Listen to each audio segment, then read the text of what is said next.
Welcome back to Coach's Corner. My name is Marek. I'm a mental performance consultant helping athletes and coaches to make the most of their mental training. In this episode, we're going to talk about mental skills training, specifically self-talk, imagery, and breathing techniques.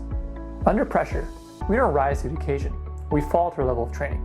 If we don't spend enough time training the mind as much as we do the body, we're leaving out so much potential for better performance. According to performance psychologist Michael Gervais, there's only 3 things we can train: our mind, our body, and our craft.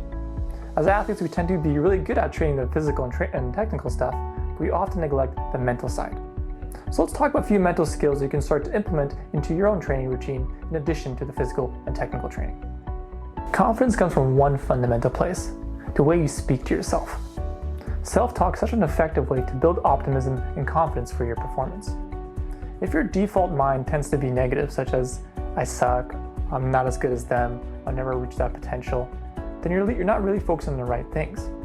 It's kind of like the pink elephant dilemma. If I tell you, don't think of a pink elephant, what do you think happens? You think of a pink elephant, right? Same thing goes with your performance. If you tell yourself, don't miss, don't screw up, don't do that, don't think about this, then you're not focusing on the right things. So we get tense up, we get nervous, and we're not performing at our very best. Instead, we want to tell ourselves something more positive and task-focused. Something like, I got this, focus, let it go. Are more likely to keep your attention on task at hand and just flat out feel better to say. So next time you find yourself with negative thoughts inside your mind, don't try too hard to stop them. Instead, rather shift your attention to something more positive and focus on the task to make you here and now. Now let's talk about breathing. Breathing is such a simple and effective way to help lower anxiety levels, relax the body, give the mind something to focus on, bring your attention to the present moment. Breathing helps activate a relaxation response in your brain to help it perform at our very best.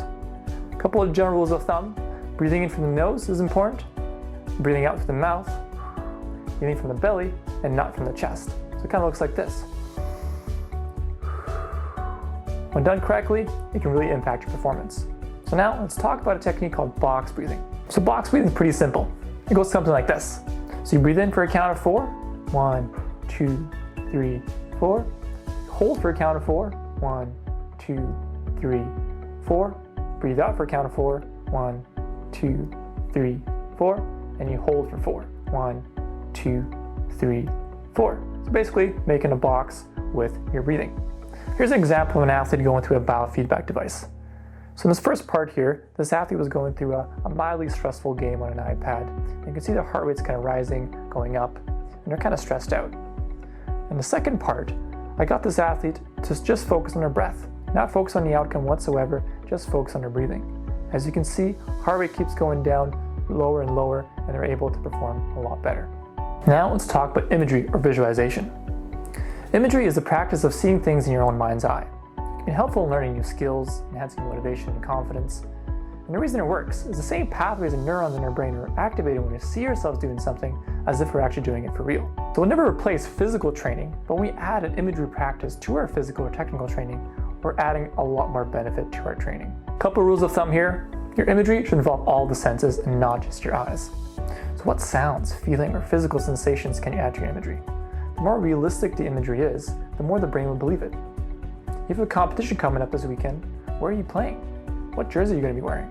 The finer details are important to add to your imagery. You can even add equipment. So if you're a floor hockey player, use your floor hockey stick as a way to practice your imagery skills and going through the motions. Another rule of thumb is to do imagery from the first person perspective, because real life is really from your own eyes. Sometimes it's useful to see things from a third person perspective, such as watching a film for technique development, tactile development. It's really important to have your imagery really from your own eyes. Another rule of thumb is the 80-20 rule. So leave 80% of your imagery for doing things, seeing yourself doing something positive, such as scoring a goal or making a nice pass. But leave the 20% for the inevitable setbacks, because things sometimes will go wrong. So it's important to practice going through scenarios in your mind when you go wrong, so when you're actually physically doing them, you're more prepared. So those are 3 basic mental skills: self-talk, breathing, and imagery that you can implement into your training and competition routines. Mental skills training is so much more than just these 3 basic mental skills, but try them out, experiment with them, and see what works for you. Thanks again for tuning in for another episode of Coach's Corner. My name is Marek, mental performance consultant, and I hope to see you soon.